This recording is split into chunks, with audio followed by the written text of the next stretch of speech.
नमस्कार बच्चों, हिंदी की कक्षा में आप लोगों का पुनः स्वागत है। बच्चों, पिछले कक्षा में हमने बाल महाभारत के विषय में पढ़ा था कि इसकी रचना किसने की थी और इसके अंदर क्या कथा है, उसका सार कल की कक्षा में हमने पढ़ा। आज हम इसका अध्याय 1 पढ़ेंगे जिसका नाम है देवव्रत। गंगा एक सुंदर युवती का रूप धारण किए नदी के तट पर खड़ी थी। उनके सौंदर्य और नव यौवन ने राजा शांतनु को मोह लिया था। गंगा बोली, राजन, आपकी पत्नी होना मुझे स्वीकार है, पर इससे पहले आपको मेरी शर्तें माननी होंगी। क्या आप मानेंगे? अब राजा को पसंद आ गई थी तो राजा ने कहा कि अवश्य। राजा शांतनु ने गंगा की सारी शर्तें मान ली और वचन दिया कि वह उनका पूर्ण रूप से पालन करेंगे। समय पाकर गंगा से शांतनु के कई तेजस्वी पुत्र हुए, परंतु गंगा ने उनको जीने नहीं दिया। बच्चे के पैदा होते ही वह उसे नदी की बहती हुई धारा में फेंक देती थी और फिर हंसती मुस्कुराती राजा शांतनु के महल में आ जाती थी। अब रानी ने क्या करती कि जो भी तेजस्वी पुत्र पैदा होता उसको गंगा में बहा देती और चुपचाप फिर वापस राजा के महल में आ जाती। अज्ञात सुंदरी के इस व्यवहार से राजा शांतनु चकित रह जाते। उनके आश्चर्य और क्षोभ का पारावार ना रहता। शांतनु वचन दे चुके थे, इस कारण मन महसूस कर रह जाते थे। अब उस अज्ञात सुंदरी के इस व्यवहार से राजा को क्रोध भी आता, आश्चर्य भी होता, लेकिन क्या है, वो चुप रह गए क्योंकि वो वचन दे चुके थे। 7 बच्चों को गंगा ने इसी भांति नदी की धारा में बहा दिया। 8वां बच्चा पैदा हुआ। गंगा उसे लेकर नदी की तरफ जाने लगी तो शांतनु से रहा न गया। अब जैसे 7 बच्चों को तो बहा दिया, अब जब 8वां पैदा हुआ तो जब वो उसको लेकर जाने लगी, राजा अपने को रोक नहीं सके। बोले, माँ होकर अपने नादान बच्चों का अकारण ही क्यों मार देती हो? तो उनसे नहीं रहा गया, उन्होंने उसे क्वेश्चन किया कि तुम भाई अकारण जो है अपने बच्चों को क्यों मार देती हो, और तुम माँ ऐसा काम नहीं कर सकती। यह घृणित व्यवहार तुम्हें शोभा नहीं देता। राजा की बात सुनकर गंगा मन ही मन मुस्कुराई, परंतु क्रोध का अभिनय करती हुई बोली, राजन, क्या आप अपना वचन भूल गए? मालूम होता है आपको पुत्र से ही मतलब है, मुझसे नहीं। आपको मेरी क्या परवाह? ठीक है, पर शर्त के अनुसार मैं अब नहीं ठहर सकती। हाँ, आपके इस पुत्र को मैं नदी में नहीं फेंकूंगी। इस अंतिम बालक को मैं कुछ दिन पालूंगी, फिर पुरस्कार के रूप में आपको सौंप दूंगी। अब जब राजा ने उनको टोका तो वो मुस्कुराई और क्रोध का अभिनय अर्थात नाटक में उन्होंने क्रोध में दिखाया कि भाई आप अपना वचन भूल गए हैं, आपको मेरी परवाह नहीं अर्थात अपने पुत्र की परवाह है, लेकिन मैं इसको फेंकूंगी नहीं और मैं आपको इसको पुरस्कार के रूप में बड़ा होने पर सौंप दूंगी। यह कहकर गंगा बच्चे को साथ लेकर चली गई। यही बच्चा आगे चलकर भीष्म पितामह के नाम से विख्यात हुआ। गंगा के चले जाने से राजा शांतनु का मन विरक्त हो गया। उन्होंने भोग विलास से जी हटा लिया और राजकाज में मन लगाने लगे।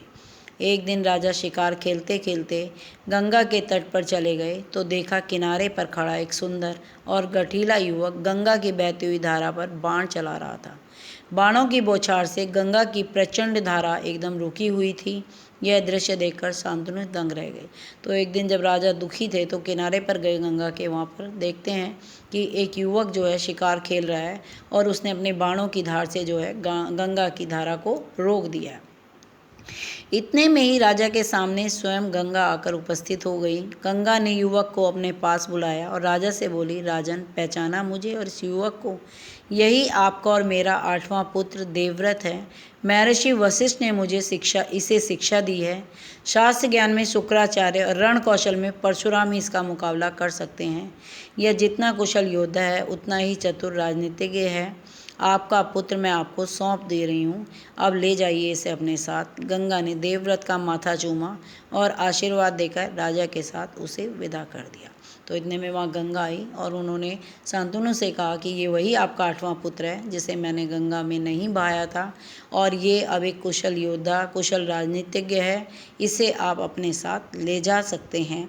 और यह कहकर वो उसे देकर गंगा विदा हो गई। अब इसका दूसरा अध्याय आता है भीष्म प्रतिज्ञा। भीष्म प्रतिज्ञा मतलब भीषण के द्वारा की गई प्रतिज्ञा। क्यों? क्योंकि देवव्रत ने जो प्रतिज्ञा की थी, कठिन प्रतिज्ञा की थी, उसी के कारण उसका नाम भीष्म पड़ा। तेजस्वी पुत्र को पाकर राजा प्रफुल्लित मन से नगर को लौटे और देवव्रत राजकुमार के पद को सुशोभित करने लगे। 4 वर्ष और बीत गए। एक दिन राजा शांतनु यमुना तट की ओर घूमने चले गए तो वहां अप्सरा की सुंदर एक तरुणी खड़ी दिखाई दी। तरुणी का नाम सत्यवती था। तरुणी क्या है? नव युवती जो थी। गंगा के वियोग के कारण राजा के मन में जो विराग छाया हुआ था वह उस तरुणी को देखते ही विलीन हो गया। उस सुंदरी को अपनी पत्नी बनाने की इच्छा उनके मन में बलवती हो उठी और उन्होंने सत्यवती से प्रेम याचना की। सत्यवती बोली, मेरे पिता मल्लाहों के सरदार हैं, पहले उनकी अनुमति ले लीजिए, फिर मैं आपकी पत्नी बनने को तैयार हूँ। अब जैसे उन्होंने उसको देखा तो गंगा के प्रति जो वियोग हुआ था गंगा के जाने के बाद, वो देखकर समाप्त हो गया और उन्होंने उससे उसे पत्नी बनाने की बात कही। तो वो सत्यवती कहती है कि मेरे पिता की अनुमति इसमें अवश्य लेनी पड़ेगी। राजा शांतनु ने अब अपनी इच्छा उन पर प्रकट की तो केवट राज ने कहा, आपको मुझे एक वचन देना होगा। राजा ने कहा, जो मांगोगे दूंगा, यदि वह मेरे लिए अनुचित ना हो। केवट राज बोले, आपके बाद हस्तिनापुर के राज सिंहासन पर मेरी लड़की का पुत्र बैठेगा। इस बात का आप मुझे वचन दे सकते हैं। उन्होंने क्या शर्त रखी कि आपके बाद जो है मेरी लड़की का जो पुत्र होगा वही राज सिंहासन का अधिकारी होगा। केवट राज की शर्त राजा शांतनु को नागवार लगी। गंगासूत को छोड़कर अन्य किसी को राजगद्दी पर बैठाने की कल्पना तक उनसे ना हो सकी। निराश और उद्विग्न मन से वह नगर की ओर लौट आए।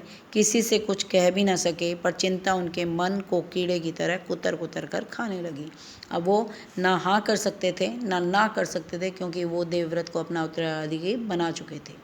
देवव्रत ने देखा कि उसके पिता के मन में कोई ना कोई व्यथा समाई हुई है। एक दिन उसने शांतनु से पूछा, पिताजी, संसार का कोई भी सुख ऐसा नहीं जो आपको प्राप्त ना हो, फिर भी इधर कुछ दिनों से आप दुखी दिखाई दे रहे हैं, आपको किस बात की चिंता? यद्यपि शांतनु ने गोल मटोल बातें बताईं, फिर भी कुशाग्र बुद्धि देवव्रत को इस बात की समझते देर न लगी। उन्होंने राजा के सारथी से पूछताछ करके उस दिन केवट राज से यमुना नदी के किनारे जो कुछ बातें हुई थी उनका पता लगा लिया। पिताजी के मन की व्यथा जानकर देवव्रत सीधे केवट राज के पास गए और उनसे कहा वह अपनी पुत्री सत्यवती का विवाह महाराज शांतनु से कर दें। केवट राज ने वही शर्त दोहराई जो उन्होंने शांतनु के सामने रखी थी। देवव्रत ने कहा, यदि तुम्हारी आपत्ति का कारण यही है तो मैं वचन देता हूँ, मैं राज्य का लोभ नहीं करूँगा। सत्यवती का पुत्र ही मेरे पिता के बाद राजा बनेगा। केवट राज इससे संतुष्ट न हुए।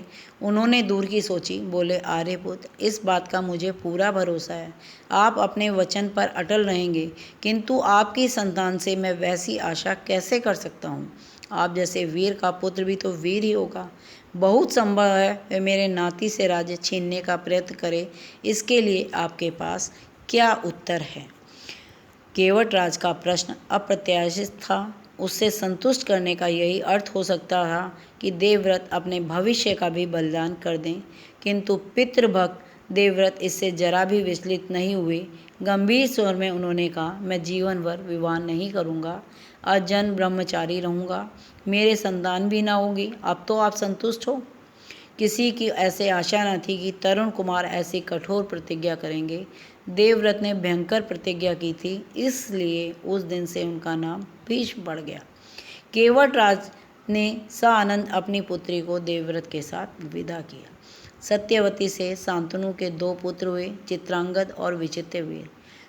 शांतनु के देवासन पर चित्रांगद हस्तिनापुर के सिंहासन पर बैठे और उनके युद्ध में मारे जाने पर विचित्रवीर की 2 रानियां थीं, अंबिका और अंबालिका। अंबिका के पुत्र थे धृतराष्ट्र और अंबालिका के पुत्र पांडु।